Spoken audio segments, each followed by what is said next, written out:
दोस्तों ज़रा आप सोच करके देखिए कि मेहनत आप करें और फल किसी और को मिल जाए, आपको कैसा लगेगा।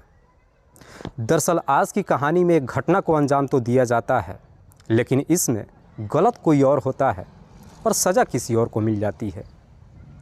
पर जब इसका असलियत उसके परिवार वालों को मालूम चलता है तो हर किसी के ज़बान से सिर्फ एक ही वर्ड निकलता है कि काश अगर वक्त रहते हमने सही फैसला ले लिया होता तो शायद हमें आज ये दिन नहीं देखना पड़ता। वाकई में दोस्तों आज की जो कहानी है ये आपको भी हैरान कर देने वाली है। नमस्कार आदाब, मैं हसमुद्दीन और आप देख रहे हैं सफ़र क्राइम तक। आज की जो सच्ची घटना मैं आपको सुनाने वाला हूँ ये घटना है पंजाब प्रदेश के लुधियाना शहर की। दरअसल इसी लुधियाना का एक इलाका पड़ता है गगन नगर कॉलोनी, और इसी गगन नगर कॉलोनी का रहने वाला है गुलशन गुप्ता। गुलशन जिसकी उम्र है लगभग 23 साल, जो एक प्राइवेट कंपनी में नौकरी करता है। दरअसल गुलशन के परिवार में उसकी माँ सोनी देवी के अलावा 3 सिर्फ छोटी बहनें हैं। घर में कमाने वाला सिर्फ गुलशन है। गुलशन इतना पैसा तो कमा लेता है जिससे अपने परिवार के साथ बेहतर तरीके से गुजारा करता है। बात कर रहा हूँ मैं 16 सितंबर के रात्रि के करीब 8 बजे के आसपास, जब गुलशन हर रोज़ की तरह अपने घर पे पहुँचता है और पॉकेट से जब मोबाइल निकालता है तो देखता है कि उसके मोबाइल पर उसके दोस्त राहुल सिंह ने कई बार फ़ोन किया था। वजह जानने के लिए गुलशन जब अपने दोस्त राहुल के नंबर पर फ़ोन करता है तो राहुल उसे जवाब देते हुए कहता है कि दोस्त, अगर तू घर पे पहुंच चुका है तो तुरंत मेरे घर पे आ जा। दरअसल हम दोनों को किसी काम से कहीं पे जाना है। अपने पास बुलाने की जब बात कहता है, थोड़ी देर के बाद गुलशन अपने घर से जब बाइक लेकर के निकलता है तो अपनी माँ से कह करके जाता है कि मैं अपने दोस्त राहुल के पास जा रहा हूँ। दरअसल राहुल जो इसी लुधियाना के माया नगर में रहता है।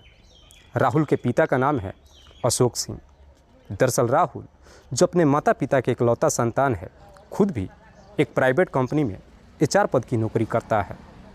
करीब 8:30 बजे के आसपास गुलशन जब अपने दोस्त राहुल के घर पे पहुंचता है तो राहुल उसी का इंतज़ार कर रहा था। राहुल अपने दोस्त गुलशन का बाइक अपने घर पे रख देता है और फिर गुलशन को अपनी कार में बिठाकर वहाँ से निकल जाता है। और राहुल भी जब अपने दोस्त के साथ घर से निकलता है तो अपने मम्मी पापा से बोल करके जाता है कि मैं थोड़ी देर में वापस आ जाऊंगा। पर जब 4 घंटों का समय गुजर जाता है, राहुल और गुलशन जब वापस नहीं आते हैं तो राहुल के पिता अशोक अपने बेटे के नंबर पर फ़ोन करता है। पर अब राहुल का नंबर स्विच ऑफ बताने लगता है। कई बार फ़ोन करने के बाद भी जब राहुल के नंबर पर फ़ोन नहीं लगता है तो अशोक सिंह अब उसके दोस्त गुलशन के नंबर पर फ़ोन करता है, पर गुलशन का भी नंबर स्विच ऑफ बताने लगता है। इसीलिए अशोक गुलशन की माँ सोनी देवी के नंबर पर फ़ोन करता है और गुलशन के बारे में पूछता है। इस पे सोनी देवी को जब मालूम चलता है कि उसका बेटा अभी तक घर वापस नहीं आया है और उसका नंबर स्विच ऑफ बता रहा है, सोनी देवी भी एकदम से परेशान हो जाती है। उसके बाद से सोनी देवी के साथ साथ अशोक सिंह भी उनके जितने भी जानने वाले होते हैं सबके नंबरों पर फ़ोन करते हैं और राहुल के साथ साथ गुलशन के भी बारे में पूछताछ करते हैं। पर बावजूद इसके इन दोनों का कहीं कुछ पता नहीं चलता है और देखते ही देखते पूरी रात गुजर जाती है। अगली सुबह तक भी दोनों जब घर पे वापस नहीं आते हैं, आखिरकार अगले दिन 17 सितंबर को सुबह के करीब 10 बजे के आसपास सोनी देवी और अशोक सिंह इसी डब्बा थाने में जाते हैं और सारी बात पुलिस को बताते हैं। पुलिस इन दोनों की सारी बात सुनने के बाद गुलशन और राहुल की गुमशुदगी का रिपोर्ट दर्ज तो कर लेती है, लेकिन साथ ही साथ इन दोनों से सवाल करती है कि क्या तुम दोनों को किसी पे शक है कि इन दोनों को अपहरण कौन कर सकता है। इस पे अशोक सिंह पुलिस वालों को जवाब देता है कि हाँ साहब, दरअसल मुझे अमर यादव के ऊपर शक है।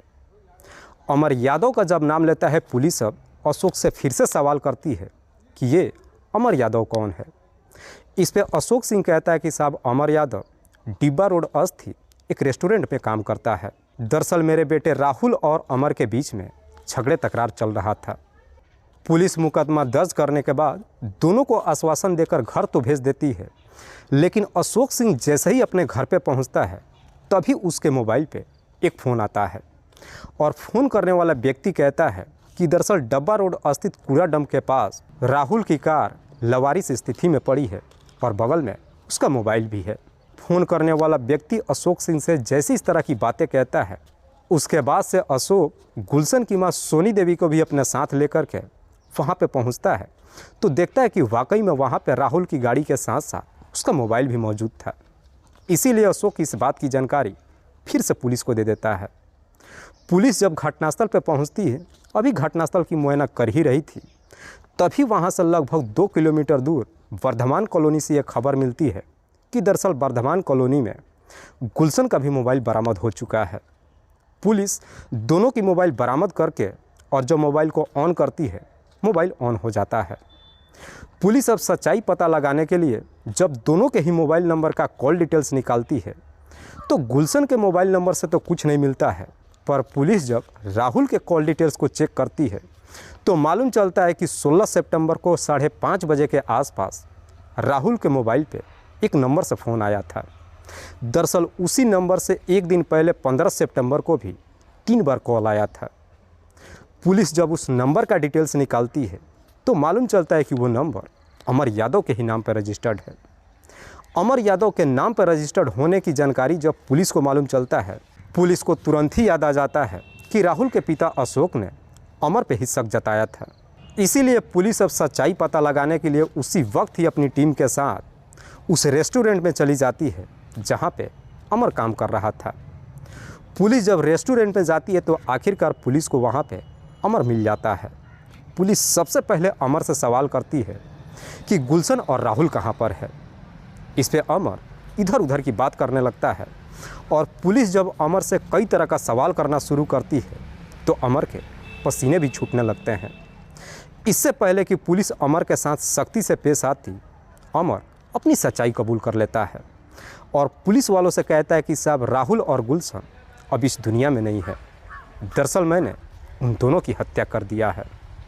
हत्या करने की जब बात कहता है और ख़ास करके इसकी जानकारी जब राहुल के साथ साथ गुलशन के भी परिवार वालों को मालूम चलता है तो सब के सब चीख चीख करके रोने लगते हैं। हत्या करने की बात जब कबूल कर लेता है उसके बाद से पुलिस अब अमर को गिरफ्तार करके थाने में लेकर पहुंच जाती है और पुलिस जब अमर से दोनों की हत्या करने की वजह पूछताछ करती है, अमर जब इसकी पूरी कहानी बताता है तो वाकई में इसे सुनने के बाद हर कोई हैरान रह जाता है। दरअसल राहुल जो अपने माता पिता का इकलौता संतान है, एक प्राइवेट कंपनी में नौकरी करता है। दरअसल राहुल के माता पिता जो अपने बच्चे पर जान छिड़कते हैं। राहुल को जब एक प्राइवेट कंपनी में नौकरी मिल जाती है और जब वो ठीक ठाक पैसा कमाने लगता है, आखिरकार राहुल के माता पिता अब उसकी शादी करने के लिए एक लड़की का तलाश करना शुरू कर देते हैं। अपने रिश्तेदारों में जब बात चलाते हैं तभी कुछ दिन के बाद एक लड़की का रिश्ता अशोक सिंह के घर पे आता है जिसका नाम है स्नेहा। स्नेहा जिसकी उम्र है लगभग 22 साल, जो जमालपुर थाना के अंतर्गत मुंडिया कला गांव की रहने वाली है। दरअसल स्नेहा के पिता का नाम है अजय सिंह। अजय सिंह के टोटल 3 बच्चे हैं जिसमें 2 बेटी हैं और एक बेटा है। सबसे बड़ी बेटी है स्नेहा जो देखने में बेहद ही खूबसूरत है। अशोक जब अपनी पत्नी और बच्चे को लेकर के स्नेहा को देखने के लिए जाता है तो राहुल पहली नज़र में स्नेहा को पसंद कर लेता है। दोनों का रिश्ता तय हो जाता है, मंगनी भी हो जाती है और फिर शादी की तारीख भी रख दी जाती है। लेकिन दोनों की जब मंगनी हो जाती है उसके बाद से स्नेहा और राहुल अक्सर फ़ोन पे एक दूसरे से बातचीत भी करने लगते हैं और बातचीत करते करते आखिरकार राहुल और स्नेहा के बीच में प्रेम प्रसंग शुरू हो जाता है। पर जैसे ही कुछ दिन का समय गुजरता है, एक दिन इधर राहुल का दोस्त गुलशन जो अपने मोबाइल पे इंस्टाग्राम चला रहा था, अचानक उसके मोबाइल के फ्रंट पे स्नेहा का फ़ोटो आ जाता है। दरअसल स्नेहा जो एक लड़के के साथ गले से गले मिल कर के फ़ोटो खिंचवाई थी। गुलशन जब उस फ़ोटो को देखता है तो देख करके एकदम से हैरान हो जाता है। तुरंत ही उस फ़ोटो का स्क्रीनशॉट लेकर के अपने दोस्त राहुल के पास भेजता है। हालांकि राहुल भी जब उस फ़ोटो को देखता है तो देखने के बाद बड़ी समझदारी से कदम उठाता है। दरअसल राहुल सबसे पहले अपनी होने वाली पत्नी स्नेहा के नंबर पर फ़ोन करता है और उस फ़ोटो को दिखा करके उससे पूछताछ करता है। इस पे स्नेहा भी कोई झूठ नहीं बोलती है और सारी सच्चाई राहुल से बता देती है। दरअसल स्नेहा कहती है कि ये लड़का कोई और नहीं बल्कि अमर यादव ही है। शादी से पहले मेरा अमर के साथ में प्रेम प्रसंग चल रहा था लेकिन मेरा यकीन मानो, जब से मेरा तुम्हारे साथ रिश्ता तय हुआ है, मुझे तुमसे प्यार हो गया है। इसीलिए मैं अमर को छोड़ चुकी हूँ। लेकिन अमर के पास मेरा कुछ आपत्तिजनक फ़ोटो और वीडियोज़ है। उसी फ़ोटो और वीडियोज़ को दिखाकर वो मुझे धमकी देता है। स्नेहा जब सारी सच्चाई बता देती है, उसके बाद से राहुल अब अमर से कांटेक्ट करता है और अमर को तरह तरह की धमकी देने लगता है। कहता है कि आज के बाद से ना तो तुम कभी स्नेहा के नंबर पर फ़ोन करोगे और ना ही उसे परेशान करोगे। लेकिन राहुल जब अमर को धमकी देता है तो अमर भी पीछे नहीं हटता है। दरअसल अमर भी राहुल को धमकी देने लगता है। कहता है कि तुम्हारी वजह से स्नेहा मुझे छोड़कर चली गई है और मैं उसके बगैर रह ही नहीं सकता हूँ। बेहतर है कि तुम उसके ज़िंदगी से निकल जाओ, वरना मैं उसे पाने के लिए किस हद तक कदम उठा लूँगा ये मुझे खुद भी नहीं मालूम है। उसके बाद से अब आए दिन कभी राहुल तो कभी अमर एक दूसरे को धमकी देने लगते हैं। लाख मना करने के बावजूद भी अमर जब राहुल की बात नहीं मानता है, एक दिन अमर ये सारी बातें अपने माता पिता से भी बता देता है। लेकिन माता पिता को जब सच्चाई मालूम चलता है तो इस बात को हल्के में ले लेते हैं। अपने बेटे राहुल को समझाते हुए कहते हैं कि जब तुम्हारी शादी स्नेहा से हो जाएगी, अमर उसका पीछा छोड़ देगा। दरअसल इस बात को सीरियस तरीके से नहीं लेते हैं। लेकिन अमर स्नेहा को पाने के लिए एकदम से उतावला हो उठता है। इधर शादी की तारीख जैसे जैसे नज़दीक आनी शुरू हो जाती है, अमर एकदम से बेचैन हो उठता है। दरअसल अमर जिस रेस्टोरेंट में काम करता है, उस रेस्टोरेंट का मालिक उत्तर प्रदेश का एक डीएसपी है। डीएसपी के रेस्टोरेंट में काम करने की वजह से अमर भी अपने आप को भी डीएसपी से कम नहीं समझता है। दरअसल भले ही वो होटल में कर्मचारी के पद पर नौकरी तो करता है, लेकिन इसी आड़ में वो कई तरह के नशे की सामानें भी बेचता है और उसकी कई तरह के आपराधिक किस्म के लड़कों के साथ में दोस्ती भी थी। इधर अमर को जब पूरा यकीन हो जाता है कि स्नेहा का रिश्ता टूटने वाला नहीं है और आज नहीं तो कल उसे छोड़ करके जाने वाली है, अब अमर एकदम से परेशान हो जाता है। उसे समझ में नहीं आता है कि स्नेहा को पाने के लिए आखिरकार वो करे क्या। तभी उसके एक दिमाग में आइडिया आता है कि क्यों ना राहुल को इस दुनिया से हटा दे, ना रहेगा बांस और ना बाजेगी बांसुरी। जैसे इस तरह का ख्याल अमर के दिमाग में आता है, ये सोच करके एकदम से खुश हो जाता है और फिर अपने काम को अंजाम देने के लिए अपने उस रेस्टोरेंट में अपने 3 दोस्तों को बुलाता है, जिसमें से एक का नाम है अभिषेक राय, दूसरे का नाम है अनिकेत और तीसरे का नाम है मनोज। मनोज जिसकी उम्र अभी मात्र 16 साल के आसपास है। दरअसल अमर जो भी अपना काम करता था और जब उसमें कोई परेशानी होती थी, इन्हीं दोस्तों का मदद लेता था। लड़ाई झगड़ा भी करना होता था, इन्हीं के साथ जाता था और मार पिटाई करता था। जब इस तरह का ख्याल आ जाता है, उसके बाद से अमर अपने तीनों दोस्तों को रेस्टोरेंट में बुलाता है, एक मीटिंग करता है और फिर राहुल को इस दुनिया से हटाने के लिए एक प्लान बनाता है, जिसमें अमर के ये तीनों दोस्त भी उसका साथ देने के लिए तैयार हो जाते हैं। जब पूरा प्लान तैयार हो जाता है, उसके बाद से 15 सितंबर को अमर खुद राहुल के नंबर पर फ़ोन करता है और उससे कहता है कि दरअसल मेरे पास स्नेहा के कुछ आपत्तिजनक वीडियोज़ है। अगर तुम चाहते हो कि मैं उसे डिलीट कर दूं, तो तुम आकर के एक बार मुझसे रेस्टोरेंट में मिलो। हालांकि लगभग 3 बार फ़ोन करता है, लेकिन राहुल उसके पास जाने के लिए तैयार नहीं होता है। आखिरकार 16 सितंबर को भी शाम के करीब 5:30 बजे के आसपास अमर राहुल के नंबर पर फ़ोन करता है और कहता है कि अगर तुम मुझसे नहीं मिलोगे तो मैं वीडियो सोशल मीडिया पे अपलोड कर दूंगा। सोशल मीडिया पे अपलोड करने की जब धमकी देता है, ये सुन करके राहुल भी एकदम से डर जाता है। दरअसल राहुल को अब ये डर सताने लगता है कि कहीं अमर की एक छोटी सी गलती की वजह से उसकी होने वाली पत्नी स्नेहा बदनाम ना हो जाए। इसीलिए राहुल मजबूर होकर अमर से मिलने के लिए तैयार हो जाता है और सबसे पहले अपने दोस्त गुलशन के नंबर पर फ़ोन करता है। चूँकि उस वक्त गुलशन भी अपनी कंपनी से घर के लिए निकला था, इसीलिए गुलशन उसका फ़ोन नहीं उठा पाता है। लेकिन घर पे पहुंचने के बाद गुलशन जब अपने मोबाइल पे राहुल का मिस कॉल देखता है, जब फ़ोन करता है, राहुल उसे अपने पास बुला लेता है। गुलशन जब राहुल के घर पे जाता है, उसके बाद से राहुल गुलशन की बाइक अपने घर पे ही रख देता है और फिर गुलशन को अपनी कार में बिठा करके उस रेस्टोरेंट में चला जाता है जहाँ पे अमर काम कर रहा था। दरअसल अमर जो अपने तीनों दोस्तों को पहले से ही बुलाकर उस रेस्टोरेंट में बिठा रखा था। राहुल जब अपने दोस्त गुलशन के साथ उस रेस्टोरेंट में जाता है, काफ़ी गुस्से में जाकर अमर से बातचीत करता है। अमर से जब बातचीत करता है तो स्नेहा को ही लेकर के दोनों के बीच में झगड़े तकरार शुरू हो जाता है। और इस झगड़े तकरार से अमर इस प्रकार से गुस्से में आ जाता है कि रेस्टोरेंट के अंदर से एक मोटा सरिया उठा करके लाता है और उसी सरिया से राहुल के सर पे काफ़ी ज़ोर से वार कर देता है, जो एक ही वार की वजह से राहुल काफ़ी गंभीर अवस्था में वहीं पे नहीं गिर जाता है, बल्कि उसकी घटनास्थल पे ही मौत हो जाती है। इधर गुलशन जब अपने दोस्त को मृत अवस्था में देखता है, एकदम से डर जाता है और अपनी जान बचा करके वहाँ से भागने की कोशिश करता है। लेकिन इससे पहले कि गुलशन वहाँ से भाग पाता, अमर के तीनों दोस्त जा कर के उसे पकड़ लेते हैं और फिर चारों मिल कर के गुलशन की भी हत्या कर देते हैं।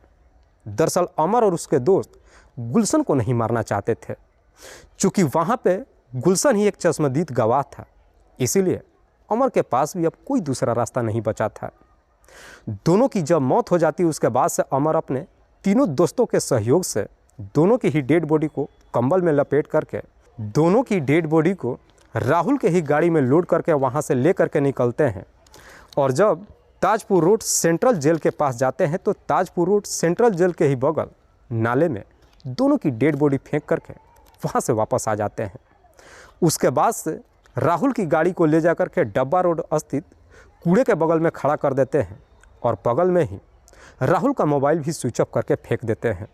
लेकिन वहाँ से जब निकलते हैं तो गुलशन का मोबाइल राहुल के तीनों दोस्त ले लेते हैं। और जब ये तीनों दोस्त अपने घर के लिए निकलते हैं तो वहाँ से करीब 2 किलोमीटर दूर वर्धमान कॉलोनी में गुलशन का भी मोबाइल स्विच ऑफ करके फेंक देते हैं।